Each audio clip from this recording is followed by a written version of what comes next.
Ever wonder why your marketing lists miss those critical high-value leads? Today, we're going way beyond static customer groups and tackling the art of advanced segmentation in Dynamics 365 Customer Insights. If you're still relying on basic demographics, you're only scratching the surface.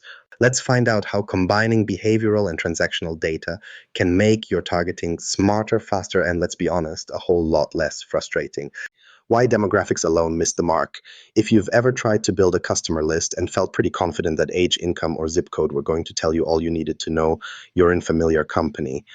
Most CRMs, including Dynamics 365, invite you to break things out by demographics first because it looks easy. Filters for gender, city, job title, they're right there at the top, so naturally most marketing and sales teams start there. But if you look at your last quarter's open rates or sales figures, there's a good chance those neat little groups don't actually deliver the predictability we want. Here's the reality. Demographics are just the starting point. They're simple to use, they make reporting look clean, but when you look past surface level filters, things get messy fast. Think about two customers who both live in Chicago, work the same tech job, and are in their mid-30s. On paper, they'd both land in the same target list every time. Now, take a closer look at their histories. One never opens your campaigns, never clicks a webinar link, never moves past poking around a product page. The other attends every virtual event, downloads each new guide, and just renewed their contract. There's no demographic difference, but their buying habits couldn't be more different. This isn't just one weird anecdote. Forrester and McKinsey have both published studies showing that businesses using behavioral segmentation, so grouping by actions rather than stats, see conversion rates jump by as much as 30%. That's not a rounding error. That's the difference between missing your quarterly targets or overshooting them by a mile. When you try to reach everyone fitting a certain profile, half your ad spend goes to folks who already hit delete before even seeing your offer. Meanwhile, the people most likely to move down the funnel get ignored because they don't fit some checkbox from a contact record. Let's make this concrete. Picture a SaaS company selling project management software. They start out doing what everyone else does, uploading lists built from company size, job title, and geography. The logic seems sound. Medium-sized firms in tech, managers and above, based in North America. But nearly all the engagement and purchases, it turns out, come from people who downloaded a trial, watched an onboarding video, or stopped by the pricing page more than twice. Demographics didn't predict a thing. Once the team started creating behavior-driven lists in customer insights using actual product interactions instead of job title alone, they saw cross-sell revenue start climbing almost immediately. Not just a 5% bump, double the numbers from the previous campaign. What's happening here is pretty simple, but most teams miss it. Actions like opening an email, clicking a help article, chatting with support, or browsing the knowledge base give away more about intent than any demographic filter ever will. The data keeps proving it. True, demographics can help you avoid blasting the wrong market entirely. You're probably not selling retirement solutions to college students. But beyond that, they're more likely to lull you into a false sense of targeting than help you actually close deals. There's also the ad budget problem. Anyone managing paid campaigns knows every wasted impression hurts. If your segments are all built from old school filters, you're paying to reach people who've already tuned you out. That means fewer resources left for those right on the edge of buying. People who clicked your last 2 product announcements, showed up for a product launch webinar, and are poking around your comparison pages at 9 p.m. Behavioral data tells you who's engaged right now, not just who matches a checkbox. That's the sweet spot sales teams want. The thing is, building segments around actions isn't as pie in the sky as it might sound. With customer insights, getting granular about who's browsing, who's clicking, and who's stuck in a dead zone just means feeding in those interaction points. Once you have them, your segments get sharper and your campaigns start to resonate. This is where the case study from that SaaS outfit really lands. After shifting to behavioral signals, not only did the cross-sell revenue double, but their nurture sequences started working again. Engagement shot up, unsubscribe rates dropped, and sales started to see real qualified leads instead of a parade of generic contacts that nobody could act on. Put another way, every time you use just demographics, you're missing the nuance in your own data. You're telling yourself a story about your audience that isn't true. Actions matter more than stats. When you switch your mindset and start asking questions like who actually interacts with us or who's responded to our latest update, but your marketing and your pipeline stops guessing and starts performing. So yes, the old way seems easier, but if you want to actually increase conversions, campaigns, and revenue, you have to dig into behavior. All that potential is just sitting inside your data, waiting for the right tool to bring it out. The question is, how do you actually connect all those interaction points and start segmenting for real intent, not just spreadsheet stats? Getting the right data into customer insights. If you've ever tried to build out a segment and found yourself toggling between spreadsheets, digging through CRM exports, and searching every analytics dashboard you own, you're not alone. That scattered feeling isn't just annoying, it breaks the promise of unified customer insights. Microsoft likes to call customer insights a 360-degree view of your customer, but having 10 different sources that don't talk to each other isn't a circle. It's a jigsaw puzzle with half the pieces missing. That dream of seeing everything about a customer in one place, it only works if you can actually get all the data connected. And most teams are nowhere near that on day one. A lot of marketing and operations folks spend their days dragging lists from one platform to another. The CRM has a partial picture. Names, emails, maybe some last contact notes if you're lucky. Web analytics live in another silo with all the click streams, page visits, and event attendance. Then you've got purchase data hiding out in an ERP system, churn signals languishing in support ticket logs, plus whatever's buried in spreadsheets from the last roadshow. There's a reason most teams cringe at the words data hygiene. This is by the time you've exported, scrubbed, and re-uploaded across all those tools, half what you wanted is missing, out of date, or duplicated 3 different ways. Customer Insights attacks the problem by making it brain dead simple to bring those disconnected bits together. Out of the gate, it supports connectors for major CRMs, your ERP, Shopify, or web tracking tools. And here's the underrated bit, even offline and spreadsheet-based records.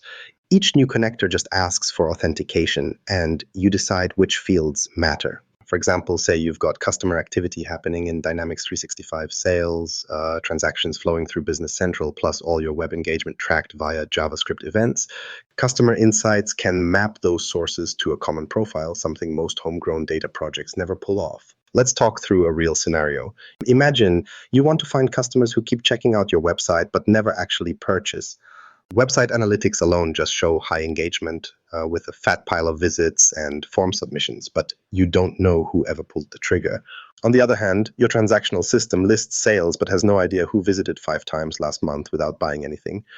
By linking both to customer insights, you can finally build a segment for frequent browsers who've made no purchases in the last quarter.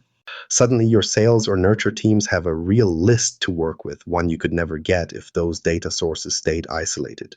What really clicks once the data lands in customer insights is the power of calculated measures. With a true unified profile, you're not just stuck with raw fields from each system. You can build smart metrics that analytics folks love. Average order value, time since last interaction, even engagement scores stitched together from email, web, and purchase events. Instead of exporting lists for manual number crunching, you define these rules upfront, then use them to make your segments sharper and more predictive. Maybe you need to find everyone whose order size fluctuated by more than 25% in the last year, or spot users who have interacted 6 times in the last 2 weeks without converting. That's now a 5-second filter, not a multi-hour spreadsheet project. But it's not all plug and play. There are classic pitfalls waiting. Outdated imports sneak in if you're not watching your sync schedules. You'll encounter missing fields, especially if different systems use slightly different names for the same data points. The garbage in, garbage out rule is still alive and well. If your source data is full of typos, empty date fields, or broken links between IDs, your unified profile just collects those errors all in one place and then spreads them across your fancy new segments. It pays to baseline your data quality before you get too far. A common tripwire is duplicate customers, 2 email addresses for the same person, 2 records for the same company with a typo in the name.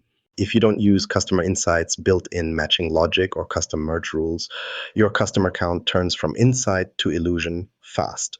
So what's the real benefit when everything finally connects? You stop describing your audience in generic terms and start using actual intent signals. Instead of a segment for Midwest buyers between 30 and 50, you can get recently active accounts who browsed premium add-ons this month but haven't bought any yet. Not only does that segment actually predict future purchases, but it also gives your campaign team a head start on what messaging, timing, and offers to use. Getting the right data sources plugged in is the unsexy part, but it's where the leverage is.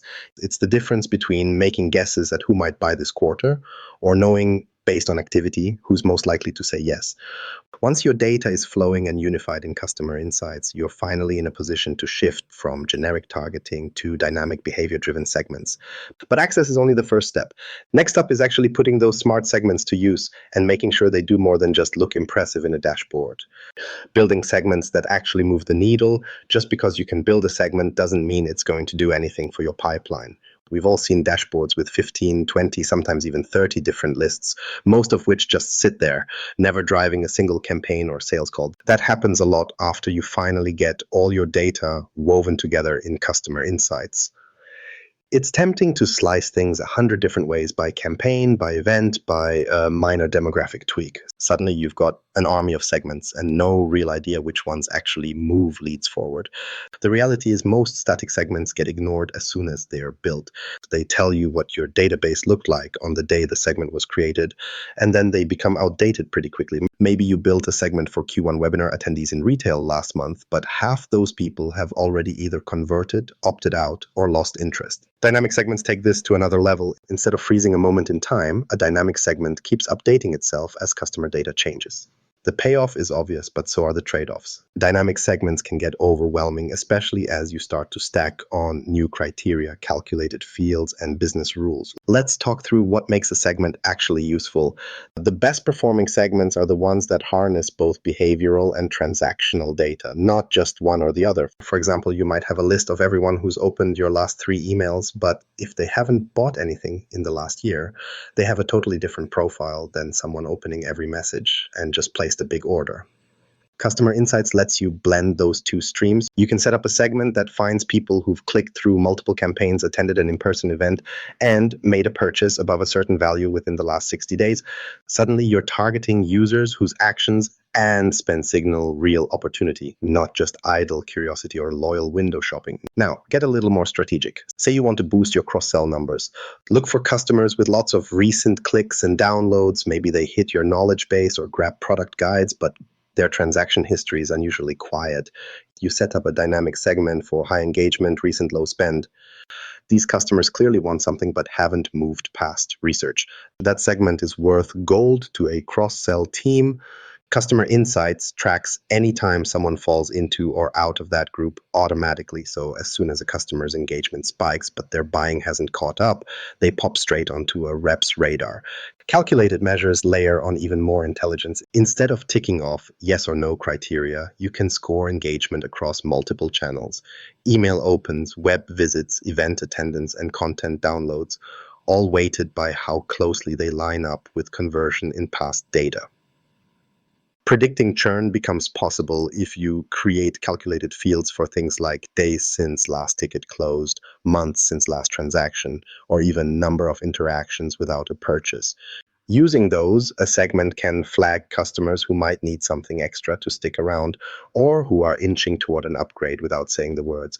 Upsell readiness also becomes a signal, not a gut feel. If a customer's average order value keeps climbing and they've just browsed your advanced features page, Customer Insights can highlight them as almost ready for premium.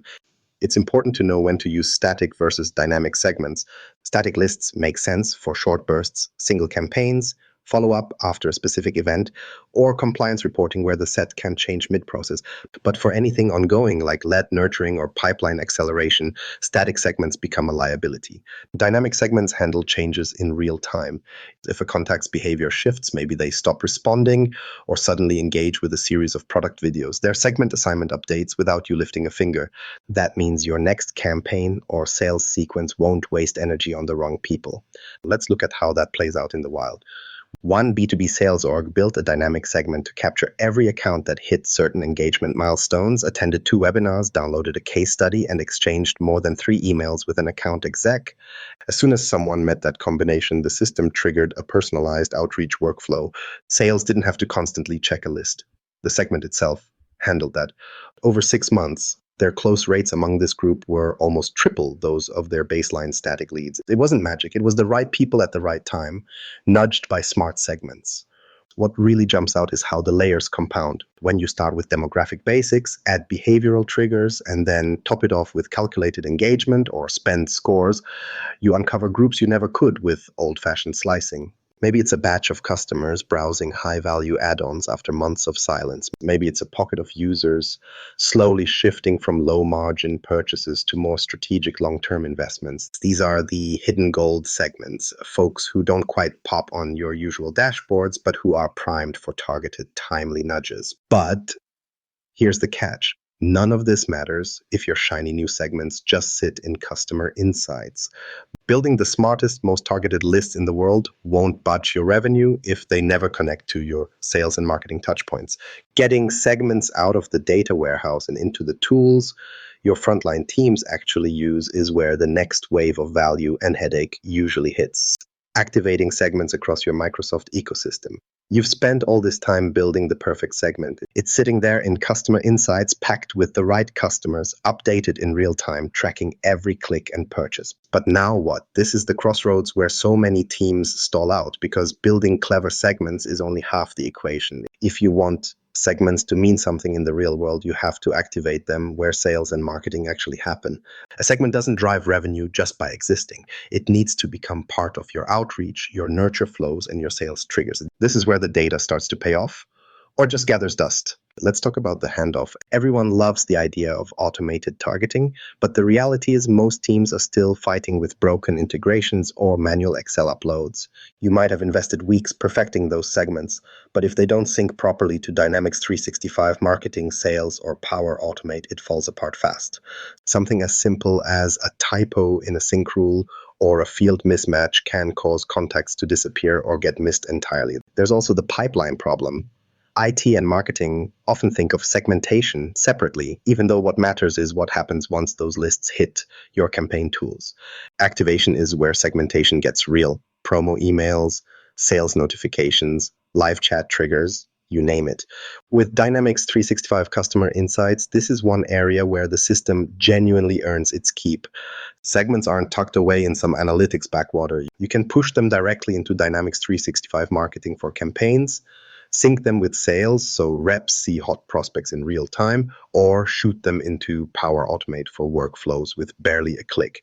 What's elegant is the way it links. You define the sync once, schedule how often updates happen, and then watch as those customer groups show up everywhere you work. That means as soon as a customer drops out of a high-value segment, maybe they haven't clicked anything in 30 days, they stop being targeted and nobody wastes budget on them. The segment updates automatically. If a new customer shows the right buying signals at 3 a.m., they get flagged and are ready for a welcome campaign before your team even grabs coffee. Here's what this looks like in practice. Imagine you've got a segment for customers who just hit a certain engagement threshold. They opened recent launch emails, poked around your pricing page 3 times, but haven't bought anything. The moment someone falls into that group, Customer Insights can trigger a highly personalized email campaign or launch a workflow that reminds the account rep to reach out. You're not waiting on a weird manual export or combing through spreadsheets on a Friday afternoon. It's all automatic. The right customer enters the right flow the instant their data changes. But it's not just about hitting go and walking away. Activation works best when you test it, refine it, and stay vigilant. For example, it's smart to set up a small pilot campaign whenever you launch a new segment link. Double check the contacts are syncing, make sure the first triggered email makes sense, and confirm sales can actually see the new prospects. Don't just trust the system. Schedule regular tests, especially after big software updates or changes to your segment logic. Automation helps, but only if you know your handoffs don't drop anyone along the way. You'll also want to automate as much of the segment to campaign handoff as possible, but with guardrails. Automated flows can move things along faster and help avoid those long gaps between someone taking action and your team responding. Still, keep an eye on relevance. Outdated or poorly synced segments can target customers with the wrong offers or at completely the wrong time. Nothing ruins trust like getting a renewal email for a product the customer just upgraded yesterday. The best teams use version control and audit logs for segment syncs, and they review campaign drafts regularly to catch mistakes early. There are classic missteps you'll want to avoid. A big one, segments that don't update often enough. If you rely on a daily sync instead of near real time, customers move in and out but keep getting hit with stale messaging. Then there's the issue of field mapping. If your CRM and customer insights use slightly different field names, the right people could get excluded without anyone noticing. And don't overlook timing. Waiting too long to act on a segment handoff means your best prospects might have already gone with a competitor or lost interest altogether. Getting activation right is how smart segmentation turns into real results. One B2B company put this into practice by connecting their cross-sell segment directly to an automated nurture flow. As soon as an account crossed a threshold, maybe attended their second product webinar or started a new trial, the system queued up a custom nurture sequence followed by an account manager call. No lag, no missed handoffs. Within 6 months, they saw cross-sell conversions shoot up by over 40%. That wasn't because they built fancier lists, but because they activated the segments in workflows and tools their sales team already used. When you consistently activate your best segments, you stop leaving money on the table. Campaigns get sharper, reps know where to focus, and automation means marketing isn't chained to manual data pools. All that work you did unifying data and building smart dynamic groups finally pays off in conversion rates, not just nice dashboards. And at scale, that's what separates a data-driven team from everyone else. Segments that move, activate, and drive results right when it matters. So what happens when customer insights shifts from a data layer to the engine behind your actual outreach and customer experience? Now, if you're still thinking of customer insights as just another data store, you're overlooking what it can actually do for your customer engagement. The advantage isn't the dashboards, it's how you move from scattered sources to unified profiles, then build segments that change as customers interact, and finally activate those groups inside your workflows. This cycle is where campaigns get smarter and sales teams know exactly who's worth their time. Always ask yourself, are my segments doing real work or just sitting on the shelf? Drop your biggest segmentation headache below. And if you want to see it solved in action, hit subscribe.